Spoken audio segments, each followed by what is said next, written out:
Selamat datang di Kampus Pejuang Pendidik, Pendidik Pejuang. Universitas Veteran Bangun Nusantara merupakan institusi pendidikan tinggi yang memiliki motivasi untuk mencetak lulusan yang mandiri, unggul, profesional, berkarakter, dan memiliki nilai-nilai kejuangan.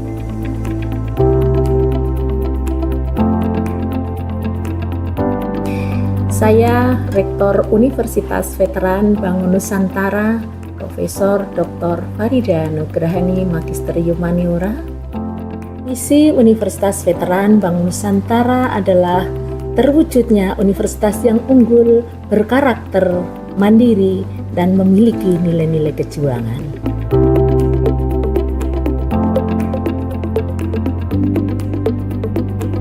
Univet bisa, Univet jaya, Univet unggul luar biasa.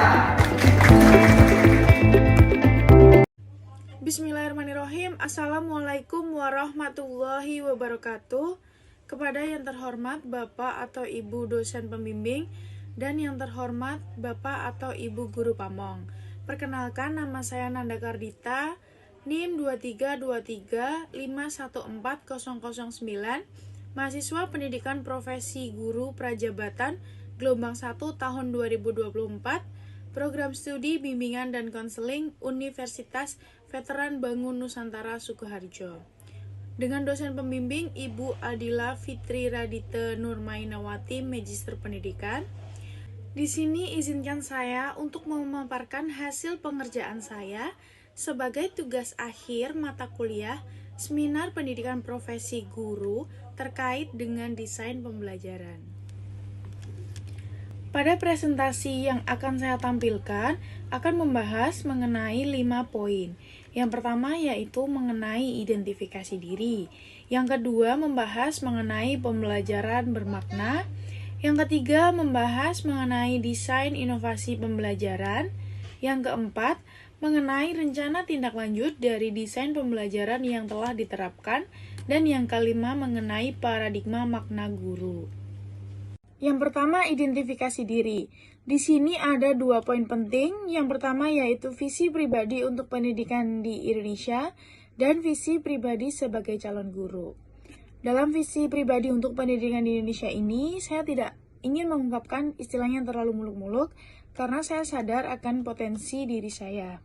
Jadi visi saya untuk pendidikan di Indonesia adalah saya ingin mewujudkan pendidikan di Indonesia ini yang berpihak pada peserta didik agar mereka mampu bersaing pada era Society 5.0 dengan mengembangkan potensi yang dimiliki sesuai dengan 6 dimensi profil pelajar Pancasila. Dalam konteks ini, pendidikan di Indonesia perlu berpihak pada peserta didik, artinya memberi ruang untuk mereka mengeksplor bakat dan minat yang mereka miliki untuk berkembang sesuai potensi dan kebutuhan masing-masing peserta didik. Memberikan bimbingan dan dukungan yang personal sesuai dengan kebutuhan peserta didik. Pendidikan di Indonesia juga membantu peserta didik untuk mengembangkan soft skill seperti komunikasi, kolaborasi, dan kreativitas yang tentunya sangat dibutuhkan di era Society 5.0 ini. Pendidikan di era Society 5.0 mengintegrasikan teknologi dalam segala aspek kehidupan. Artinya, menuntut peserta didik untuk lebih adaptif, kreatif, dan tentunya inovatif. Society 5.0 adalah konsep masyarakat yang didorong oleh kemajuan teknologi, seperti kecerdasan buatan atau AI, Internet of Things atau IoT, dan Big Data dengan tujuan untuk menciptakan lingkungan yang lebih baik dan seimbang bagi kehidupan manusia. Untuk 6 dimensi profil pelajar Pancasila tadi, yang pertama yaitu beriman, bertakwa kepada Tuhan Yang Maha Esa dan berakhlak mulia. Yang kedua berkebinekaan global. Yang ketiga gotong royong. Yang keempat yaitu mandiri. Yang kelima bernalar kritis. Dan yang keenam kreatif. Untuk visi saya sebagai calon guru adalah saya ingin menjadi guru profesional, berdedikasi, inovatif, kreatif, dan berkomitmen untuk membentuk generasi penerus yang cerdas, berkarakter, dan berdaya saing global. Saya juga ingin menciptakan lingkungan belajar yang nyaman, aman, dan menyenangkan untuk peserta didik. Visi ini menekankan pentingnya menjadi seorang guru itu tidak hanya mengajar, tetapi juga membimbing, menginspirasi, dan menjadi teladan bagi peserta didik. Dengan kombinasi profesionalisme, dedikasi, inovasi, dan kemampuan untuk menciptakan lingkungan belajar yang ideal, saya dapat berkontribusi secara signifikan. 2, yaitu pengalaman bermakna. Setelah melakukan refleksi terhadap semua mata kuliah yang sudah saya tempuh selama kurang lebih 1 tahun saat mengikuti perkuliahan pendidikan profesi guru prajabatan ini, saya banyak belajar dan tentunya banyak menambah wawasan serta pengalaman baru bagi saya. Dan saya yakin pasti apa yang saya pelajari saat ini akan bermanfaat untuk bekal saya ke depannya menjadi seorang guru yang profesional. Dari refleksi 12 mata kuliah, menurut saya mata kuliah yang paling bermakna dan yang paling menarik adalah mata kuliah PPL 2. Kenapa saya memilih mata kuliah PPL 2 ini menjadi yang paling bermakna bukan tanpa suatu alasan. Jadi menurut saya selama melakukan PPL 2 ini saya banyak menambah kegiatan dan pemahaman baru bagi saya. Sangatlah menarik dan menyenangkan tentunya. Dalam mata kuliah PPL 2 ini lebih berfokus pada implementasi layanan dasar dan layanan responsif serta refleksi dari kegiatan yang sudah dilaksanakan. Jadi dulu waktu semester 1 itu kan PPL 1. Nah, kegiatan PPL 1 itu di sini kita melakukan asistensi baik dari guru pamong maupun dari kakak tingkat yang sudah ada dari gelombang sebelumnya yang ada di sekolah SMA Negeri 3 tersebut. Nah, dari situ saya banyak belajar. Kita asistensi ya, mengamati, saya belajar hal-hal baru tentang bagaimana menghadapi situasi-situasi tertentu di dalam kelas. Terus kayak siswa kan ini ya, kalau siswa banyak merasa bosan kalau pembelajaran itu monoton, hanya presentasi atau hanya mendengarkan guru seperti itu, tentunya akan membuat peserta didik mudah bosan. Nah, dari PPL 1 kemarin saya asistensi, saya mengamati bagaimana guru pamong atau kakak tingkat itu memberikan pembelajaran yang berpihak pada peserta didik, tetapi tetap menerapkan kreativitas dan inovatif mereka untuk memberikan pembelajaran. Jadi tidak hanya monoton, tetapi memberikan media pembelajaran yang menarik, menyenangkan, mengajak peserta didik itu bisa ikut aktif dan berpartisipasi. Nah, dalam PPL 2 kali ini, di sini saya merasa setelah mendapatkan ilmu asistensi dari PPL 1 kemarin, di PPL 2 ini saya istilahnya mengimplementasikan apa yang saya dapat dan menuangkan kreativitas serta imajinasi saya untuk memberikan pengajaran yang nggak hanya presentasi dan menjelaskan kepada peserta didik. Artinya mengajak peserta didik untuk aktif, memberikan media ajar seperti permainan, memanfaatkan teknologi seperti Kahoot, Goodwall, atau Quizzes. Nah, itu bisa diterapkan agar pembelajaran tuh lebih menarik untuk peserta didik. Dalam PPL 2 yang telah dilaksanakan, pengimplementasiannya itu ada 2 layanan, yaitu layanan dasar dan layanan responsif. Di sini saya menjadikan sasaran saya itu yaitu di layanan dasar. Terkait dengan layanan dasar, saya merasa lebih memahami dan lebih menguasainya dibanding dengan layanan responsif, karena di layanan dasar ini lebih menyenangkan aja, seperti belajar dan bermain dengan peserta didik, seperti itu. Pada saat PPL 2, saya lebih sering melakukan layanan dasar karena lebih bersifat preventif atau pencegahan agar peserta didik dapat mengatasi atau mengubah perilakunya. Nah, dan untuk layanan dasar yang saya berikan yaitu bimbingan kelompok. Di sini pelaksanaan bimbingan kelompok memerlukan dinamika yang perlu dibangun antar anggota kelompok.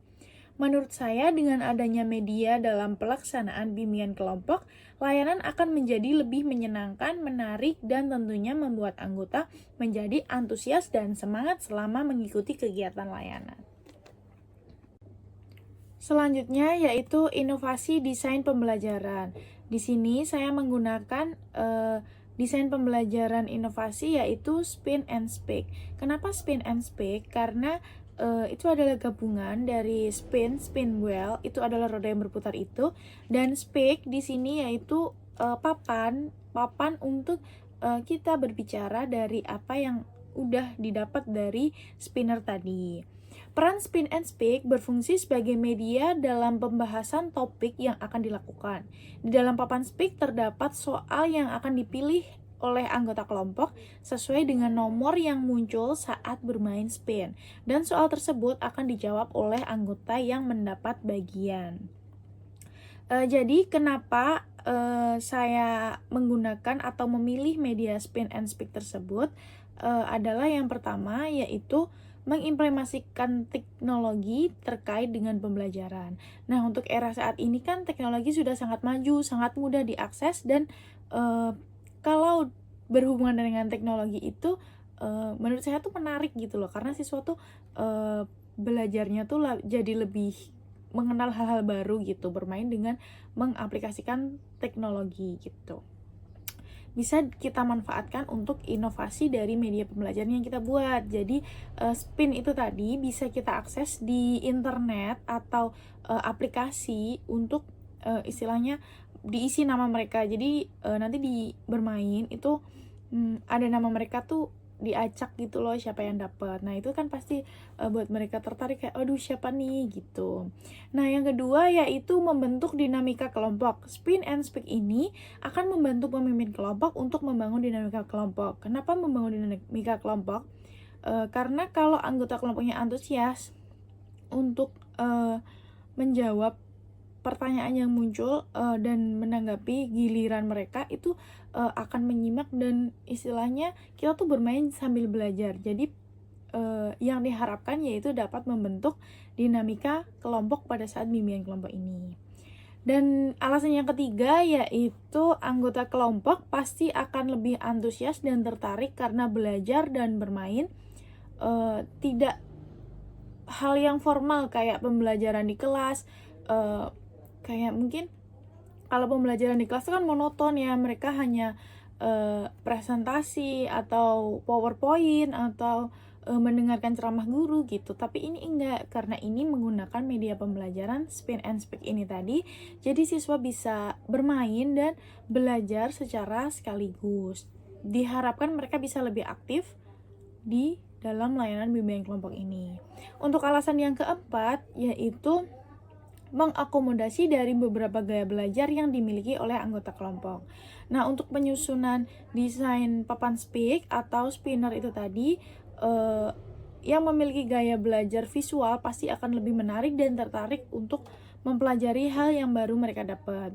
Dan untuk yang memiliki gaya belajar audio visual dan kinestetik, karena mendengarkan jawaban dari teman, kita belajarnya sambil asik, seru, pastinya akan lebih mudah untuk menerima materi yang sudah kita bahas.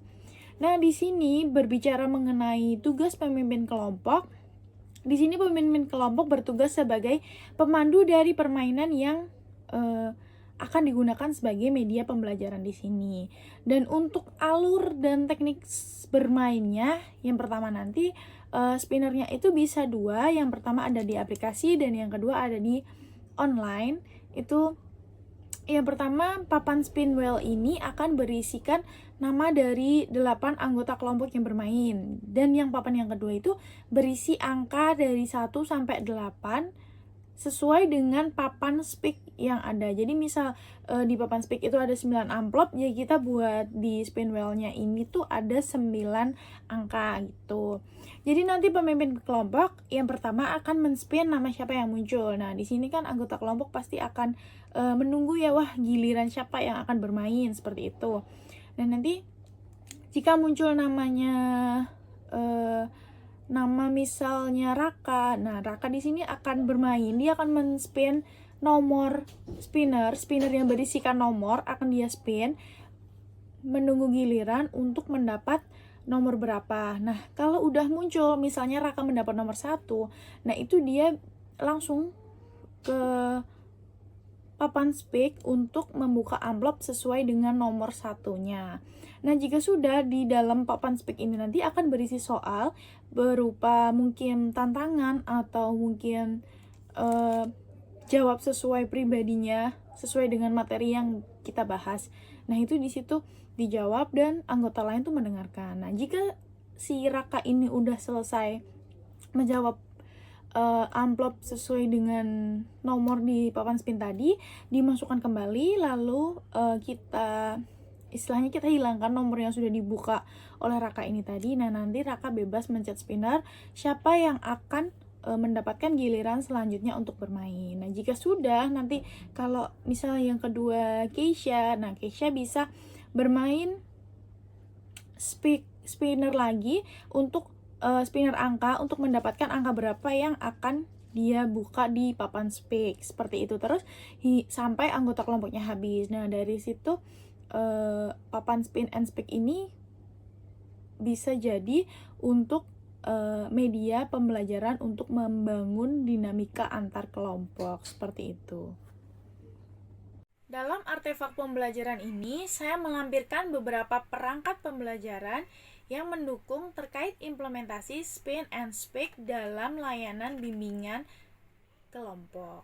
Nah, yang pertama itu ada RPL bimbingan kelompok. Jadi ini tuh saya beri scan barcode, bisa diakses dan dibuka melalui scan barcode tersebut. Nah, yang pertama itu RPL bimbingan kelompok itu terkait mengenai bagaimana alur dan pelaksanaannya.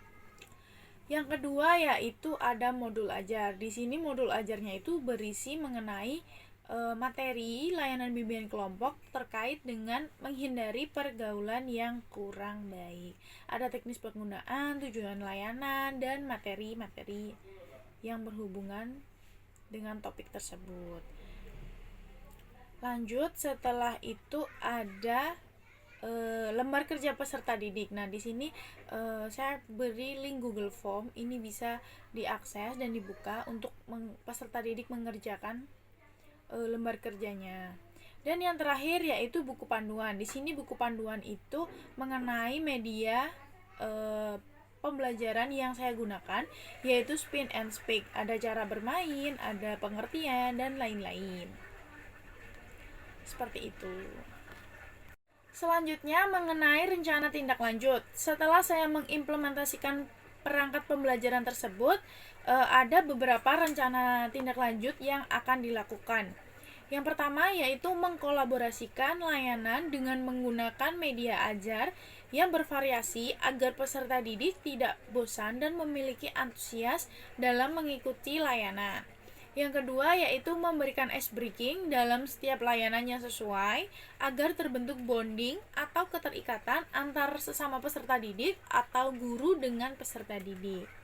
Yang ketiga yaitu mengikuti perkembangan teknologi agar mampu memberikan layanan yang sesuai dengan perkembangan zaman.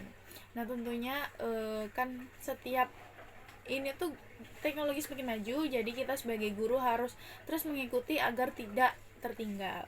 Yang keempat yaitu melakukan refleksi untuk mengetahui feedback dari peserta didik terkait layanan yang sudah diberikan atau dilakukan. Paradigma makna guru. Paradigma makna guru telah mengalami perubahan seiring dengan perkembangan zaman dan kebutuhan pendidikan yang tentunya semakin kompleks. Nah, di sini saya menuliskan paradigma makna guru. Yang pertama yaitu guru sebagai fasilitator. Guru memfasilitasi proses belajar siswa, membantu mereka belajar secara mandiri dan mengembangkan kemampuan peserta didik untuk berpikir kritis. Yang kedua yaitu guru sebagai pembimbing. Guru membantu siswa mengembangkan potensi diri baik dari segi akademis maupun non-akademis serta memberikan bimbingan dan dukungan saat peserta didik ini menghadapi kesulitan atau tantangan tertentu. Yang ketiga yaitu guru sebagai role model. Di sini guru itu menurut pepatah Jawa digugu lan ditiru, guru. Nah, digugu lan ditiru. Artinya guru menjadi teladan bagi peserta didik dalam sikap, etika, moral yang tentunya dapat dicontoh oleh peserta didik dalam kehidupan sehari-hari di sekolah maupun di rumah. Yang keempat yaitu guru sebagai pelajar seumur hidup.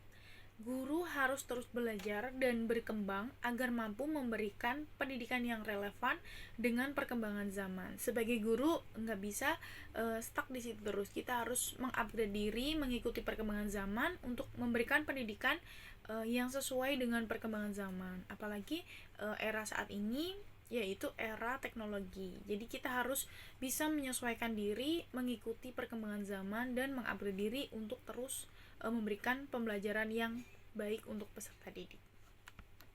Kita bakalan main. Pertama itu kita spin dulu sama nama kalian. Ibu udah masuk nama kalian. Mana ya, kok nggak ada ya? Bentar, saya masukin lagi. Fahri, Turn and Tap, bener. Gadvan, Raka, Nia, Safa, Keisha pakai Y, dia, sama Zahra.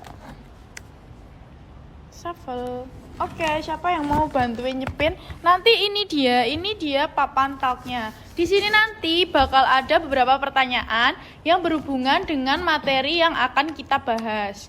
Cara mainnya, ntar saya bakal spin nama yang keluar. Nanti mereka boleh pencet nomor sesuai dengan ini. Kalau misal dapat nomor 1, berarti kalian boleh buka amplop nomor 1. Seperti itu ya. Nanti dijawab pertanyaannya sambil kita diskusi bareng-bareng. Jadi teman-teman, saya harap bisa ikut aktif dan berpartisipasi dalam bimbingan ini. Setuju? Setuju. Siapa yang mau bantu nyepin? Boleh bantu spin namanya? Di panahku Kak, boleh Kak.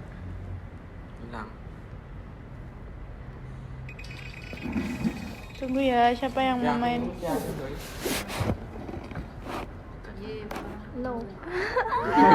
Loh, Kak malah milih diri sendiri sih Kak.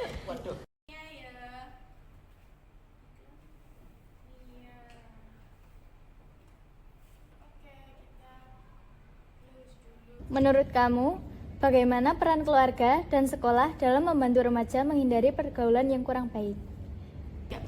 Oke, nanti dari Nia boleh pencet ya. Kita spin, nanti dapat nomor berapa boleh buka. Ya.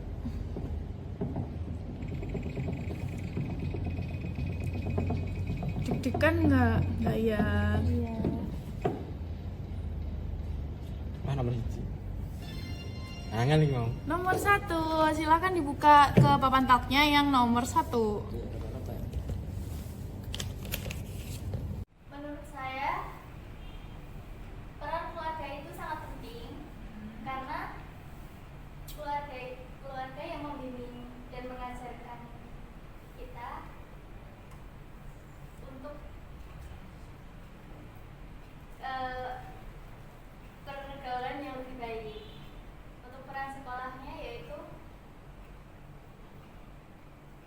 membimbing kita untuk menghindari pergaulan yang kurang baik juga.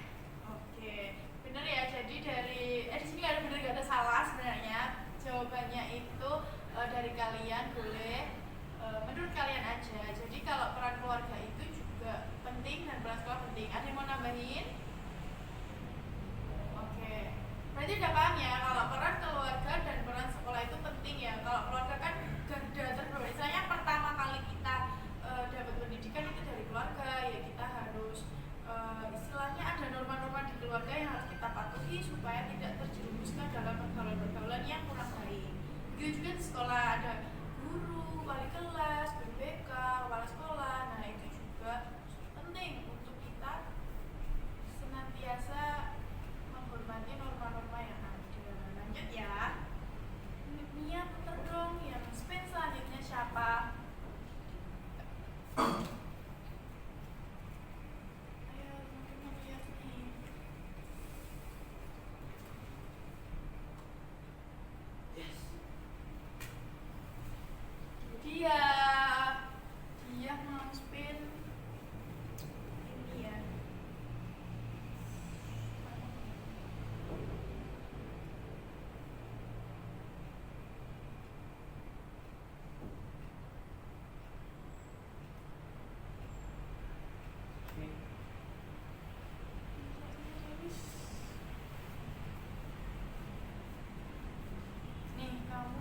ya spamnya ya.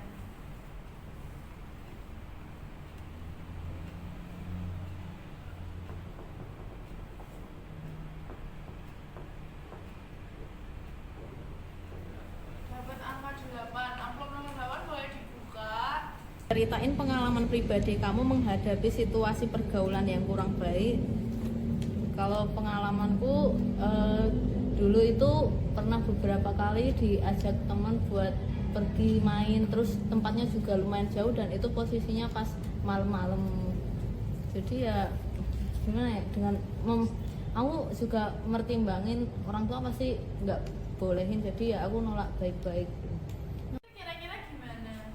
Ya, jelasin alasan aku nggak bisa ikut karena nggak dibolehin orang tua, terus juga waktunya yang udah malam gitu, biar teman-teman bisa paham. Oh iya, bagus. Jadi ditolak baik-baik ya. Ada yang mau nambahin atau punya pengalaman lain? Ya semisal diajak temennya, ayo nih kemana gitu. Nah kalau ya ada nggak yang nolaknya gimana, beda sama ini? Ya? Sama. Kalau diajak nggak mau, nolaknya baik-baik ya. Oke, bagus. Mungkin itu tadi penyampaian refleksi dari mata kuliah seminar PPG Prajabatan tentang desain inovasi pembelajaran. Saya cukupkan. Terima kasih atas perhatiannya kepada Bapak atau Ibu dosen dan guru pamong. Saya sangat terbuka untuk menerima kritik dan saran. Mohon untuk bimbingannya. Dan apabila apa yang sudah saya ungkapkan tadi ada kesalahan atau ada tutur kata atau perilaku saya yang kurang berkenan, saya mohon maaf. Saya akhiri, wassalamualaikum warahmatullahi wabarakatuh.